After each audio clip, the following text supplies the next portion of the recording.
Hey, Haley, it's good to see you. Hello. Good to see you too. Nice to finally meet you. I know, it's crazy. It's so funny, like that athletes like you, where I feel like I know you already. And then when I see you in real life, I'm like, oh, we actually haven't ever talked in real life like this. How's your knee feeling? You got an injection yesterday.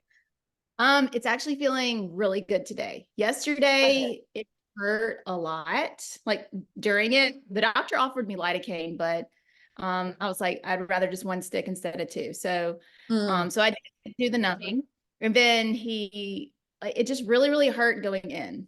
yeah. But it only took like 2 seconds, and then afterwards, I kind of limped a little bit. And then yesterday, it just felt really tight, but now it feels pretty normal. Like Oh, good. That's great.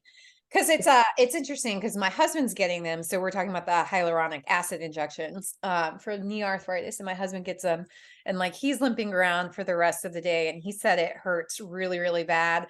And you never know somebody's like he has a very high pain tolerance, but I'm like, does it really hurt that bad? But it sounds like it does. I didn't watch the needle or anything, how big it was. But the funny thing is, he did both knees just for good measure. And Oh, the knee good. that he really bothering me, that one's the one that hurts the most. The Okay. other knee, Yes. I told my husband I felt like the Tin Man this morning, how I felt like I kind of just got greased up in the other knee, and the other knee's like back, like I feel like I'm 20 again. Oh, that's wonderful already. That's But great. the hurt knee, I don't know, it kind of feels kind of sore. Yes, like his knee, he broke his femur was broken in soccer, so that already kind of jacked up that leg. And then his knee got blown out playing soccer. He was a D1 soccer player. And so that knee now is like grade 4 osteoarthritis, and it has like bone spurs everywhere, and it just looks all jacked up. So that's probably why it really hurts him.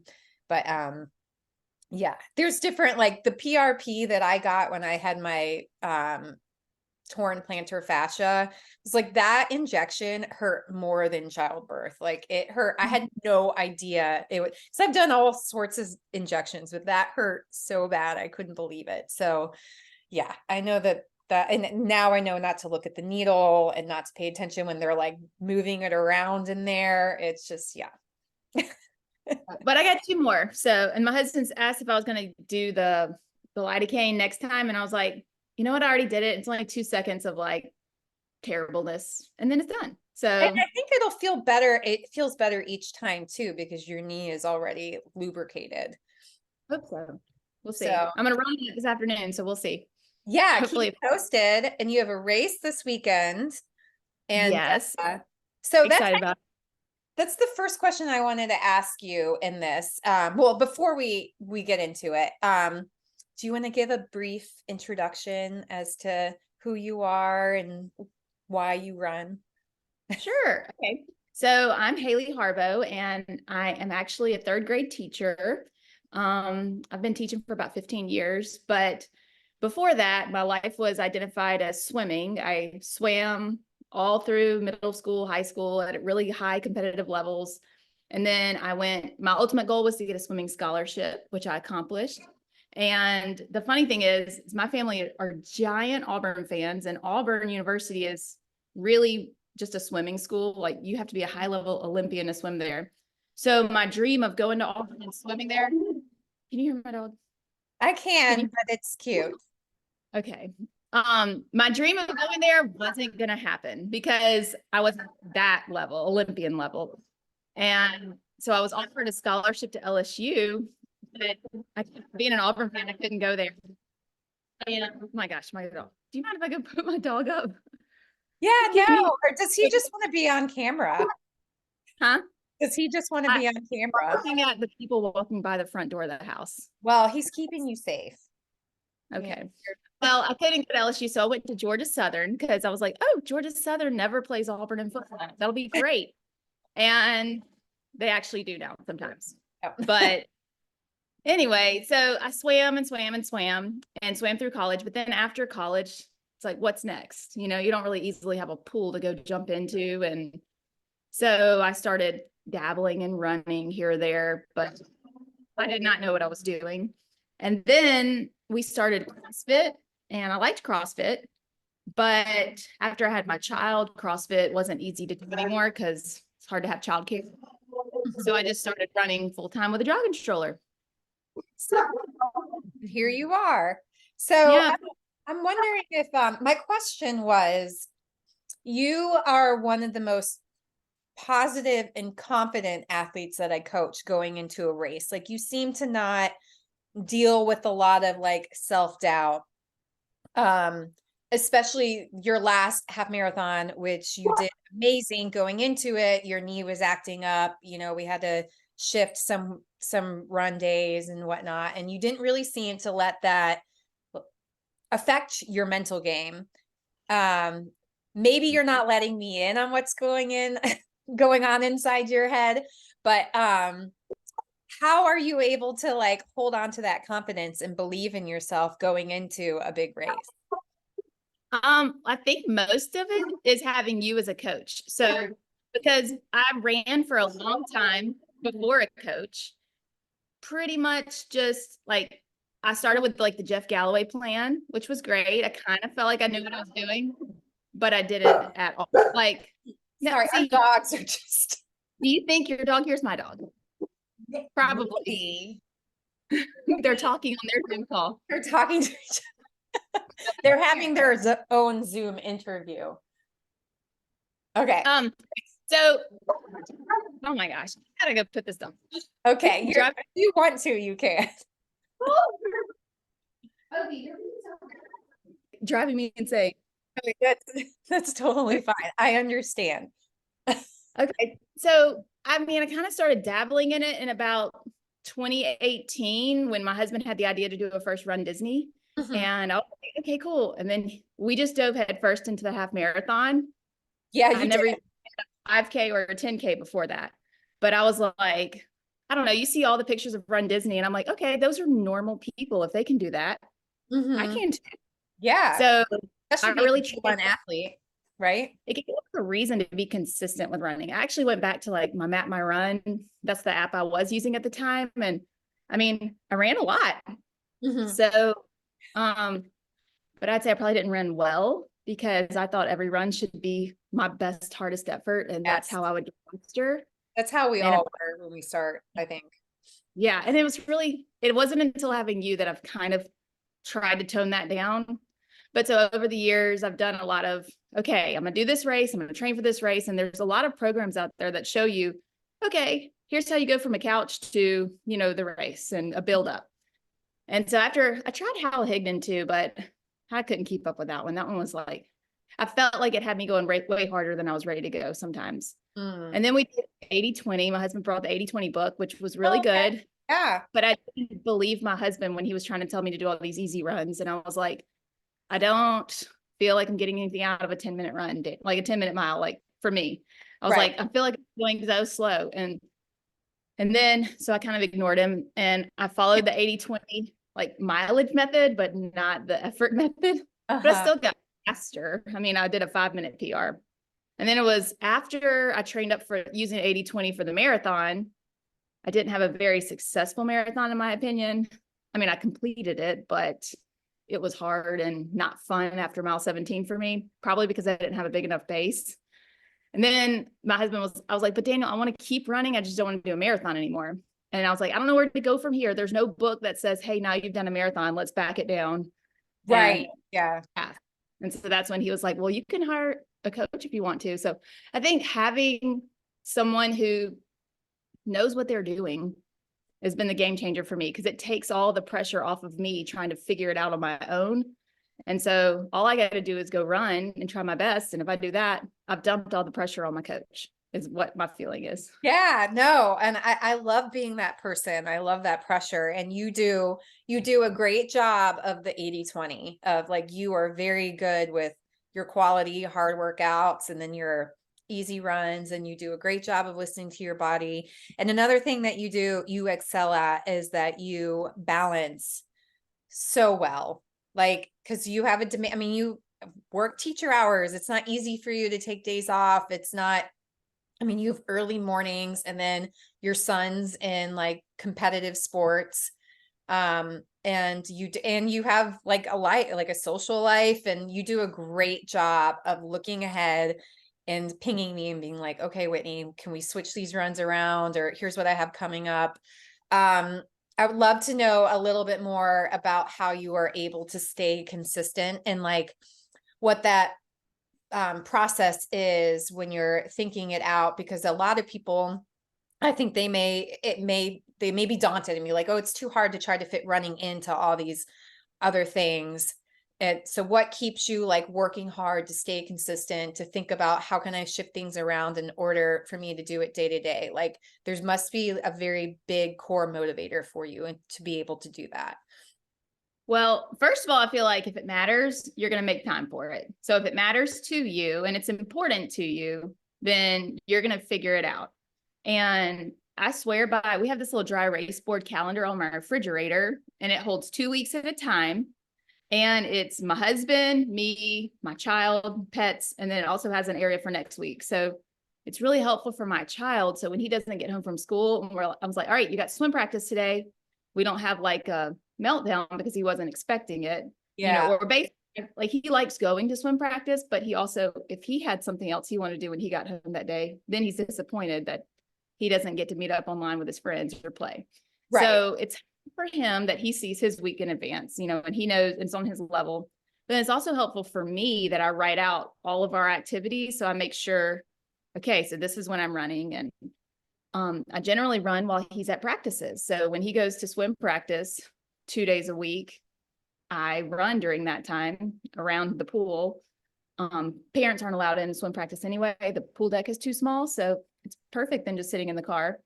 Or when he goes, he has baseball. Is there like a good place to run near his swim practice, or do you have to go drive someplace? Oh, there is. Oh, that's great. Right there. I mean, his swim practice is at a YMCA. So even if I joined the Y, I probably could use the treadmills there. But there's really big sidewalks. And then across the street, there's football fields and baseball fields. So, and an outdoor athletic complex where you can, it's the city outdoor place. So it's really nice and safe area. And then it helps. My husband's the head baseball coach. So he schedules baseball practice around swim practice. And since he's handling baseball, I'll normally run during that time, except for I'll stay for games. But so I really try to like kill two birds with one stone and run then.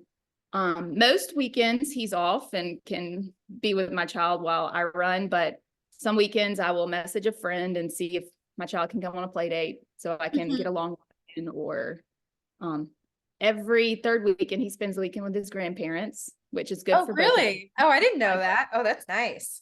Well, that's when my husband works. So if my husband is working, then he'll normally go to his grandparents' house spend the night there. And then they take him to Saturday morning swim practice, and then I'll meet him there after swim practice and grab him, because swim practice is actually in between both of our houses. So it works out perfectly. Oh, that's great. Yeah, you have a very good system, which is not surprising because you are a teacher.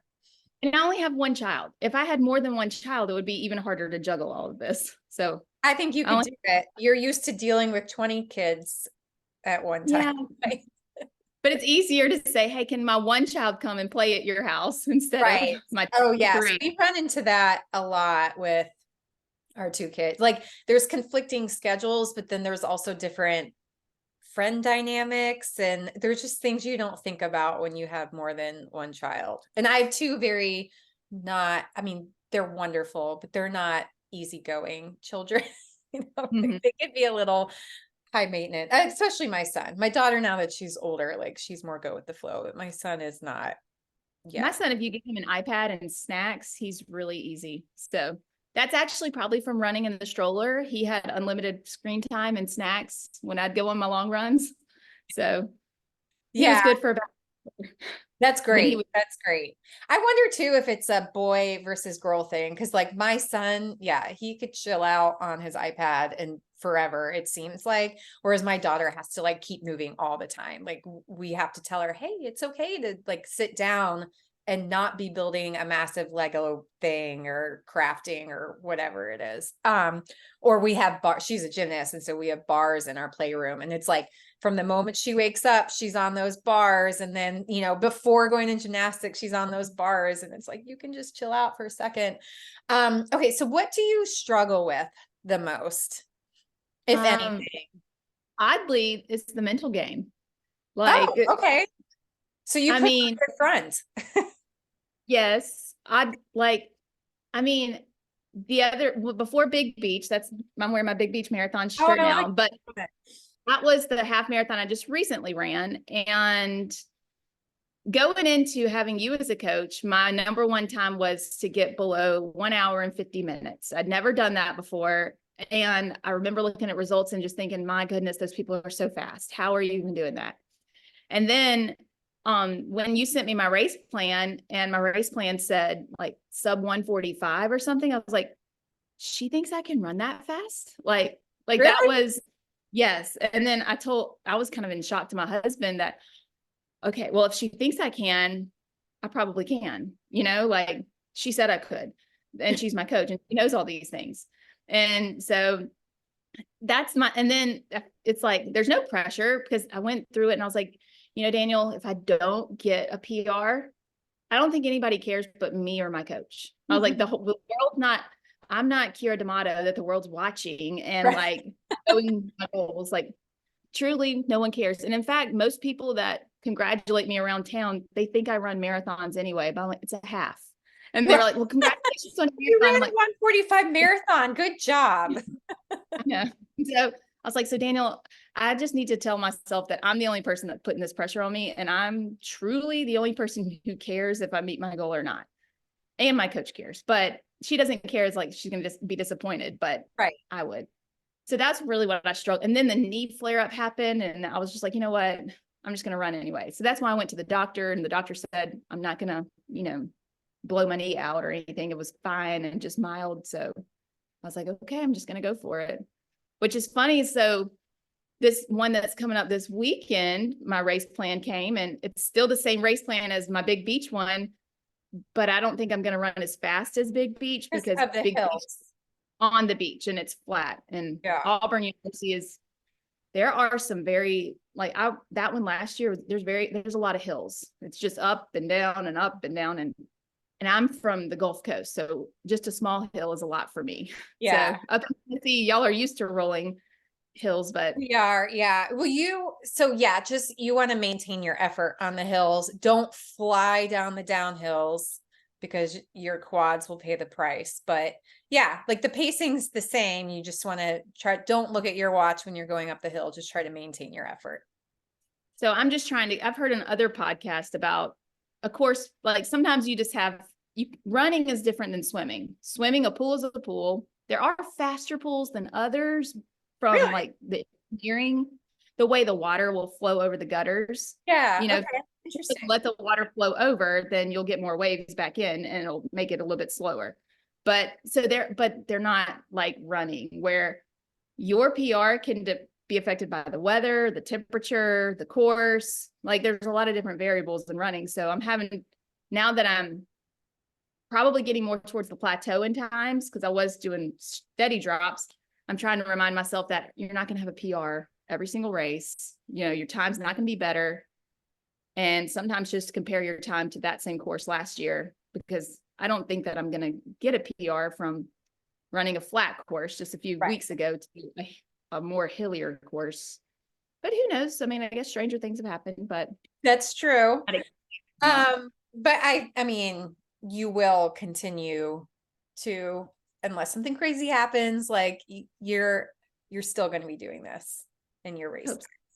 But you're right. Obviously, the course makes a huge difference. And you just ran Big Beach a couple weeks ago. So, like that, you will have adaptations from that, and they are already happening in your body, but they're not really going to start peaking for like another 2 to 4 weeks. So like your fitness gains from it is what I mean. The mental gain was incredible. So when we went into Big Beach, this was one of my first races to do alone. My husband was working, and then my child, I arranged with a wonderful friend. He spent the night with a friend, so that way I could go to the race that morning early. And I don't really know anybody. It's about 45 minutes away from my town, but I met a friend was there too, but he was running the marathon, and his goal marathon time was 3:30. And then my goal halftime was 1:45. And it just so happened that those two pacers were together. Yeah. And so he was going to stick with the 3:30 pacer. And he was like, are you going to stick with the 1:45 pacer? I'm like, No, I'm a head case. Like I need to get away from a group. Like I don't want to run with a group. But I was like, but maybe I'll start off with the 145 group because sometimes I can be a bullet. And like some races I'll look down and I'm running way too fast because I'm running with the crowd. Yeah. And so I was like, well, I'll start with the 145 group. I ran with them for about the first 2 miles. And then that group was a pretty large group. And I didn't like being in the middle of a pack. I don't know how the marathon Olympics, like they just run in a big group. I don't like doing that. So I decided to sprint ahead and get ahead of the group. And so my friend said, all right, see you later. I was like, oh yeah, you will see me later. I'm not gonna, but I just need to make space. Well, it actually didn't feel that hard when I sprinted ahead. And I was like, you know what? I'm just not even going to look at my watch and I'm just going to go Whitney says to be a 6 out of 10. I feel like I'm a 6 out of 10. So I'm just going to hold this. And I never saw the group again. And I finished about 4 minutes ahead of them, well over a PR, but I felt it around mile 10 is when I kind of felt myself getting tired and I could take my paces. I slowed down about 20 seconds, but that was also another mental thing. I was like, okay, I can put it all on the line and just give it 100% right now, or I could back it down and still get a PR and be able to walk around today. So I chose just to back it down a little bit because I felt like I had banked a lot of time to not be disappointed. That's amazing. So. Yeah. And I think lots of times we have fear in the races that yes, you don't want to go out too fast, but we're afraid that even if we kick it up just like a gear, we're going to burn ourselves out.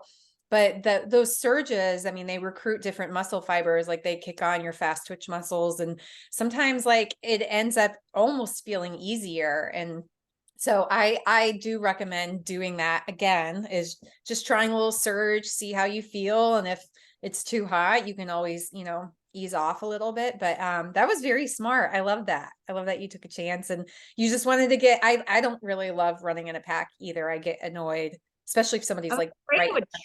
Like we were very close together. And then I was afraid I couldn't do what I wanted to do, or I just wanted to run my own race. I had your race plan. I knew when I wanted to bump it up. And so I went ahead and I even had to run in the grass because it was a small like state trail. And so just to get around them, I just bumped off the trail just a little bit and, took off. But, and my friend, he almost made his 3:30 marathon, but I think he did get a PR still for his marathon. Oh, great. So it sounds like didn't race. It was great. It's wonderful. We actually have all 50 states except for one state. Someone came from all 50 states. And then we had 2 people from Canada and somebody from New Zealand. Oh, wow. And I think it's becoming like a destination race for people who are wanting to do the 50 states marathon. Yeah. So that's the Alabama race for them. Yeah, I had never heard of it, but I'm going to keep it in mind. Like my goal is to get myself healthy and fit for a marathon, like being very loose. I'm trying not to put timelines on my goals, but to be able to run a marathon like early next year. So I'm going to keep that one. Right now, Houston's winning, but we'll see. Houston's very far away and you're not that far away from us. That one's super flat. Houston's super flat. That's what I want. I want flat and fast. So I still have unfinished business. So, well, it's been great to chat with you. Thank you so much for making the time. I know you have like a very rare day off. So, yes, we're about to go swim practice next. So, and then go run while he's at swim. So swim practice, like on the day off, they bumped it up so that it's.